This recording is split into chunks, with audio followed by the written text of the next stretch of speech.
విధి నిర్వహణలో ఉన్న ఓ మహిళా ఎస్ఐపై కాంగ్రెస్ నాయకుడు దాడికి పాల్పడ్డాడు. ఈ ఘటన శుక్రవారం రాత్రి ఖమ్మం జిల్లా కల్లూరులో చోటు చేసుకుంది. తల్లాడ మండలానికి చెందిన రాయల రాము అనే కాంగ్రెస్ నాయకుడు కల్లూరు ఎన్ఎస్పీ సెంటర్లో ఉన్న ఓ హోటల్కు వెళ్లి అక్కడి సిబ్బందిపై వాగ్వాదానికి దిగాడు.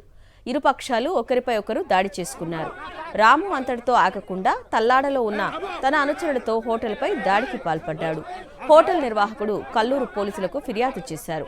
వెంటనే ఎస్ఐ హరిత సిబ్బందితో సంఘటనా స్థలానికి చేరుకుని గొడవను నిలువరించే ప్రయత్నం చేశారు. ఈ క్రమంలో ఎస్ఐపై రాము వాగ్వాదానికి దిగాడు. అంతేకాదు మహిళా ఎస్ఐపై దాడి చేశాడు. దీంతో ఒక్కసారిగా ఆ ప్రాంతం ఉద్రిక్తంగా మారింది. కల్లూరు పోలీసులు రాముతో పాటు తన అనుచరులు 6గురిని అదుపులోకి తీసుకుని పెనుబల్లి పోలీస్ స్టేషన్కు తరలించారు. వారిపై కేసు నమోదు చేసి దర్యాప్తు చేస్తున్నారు.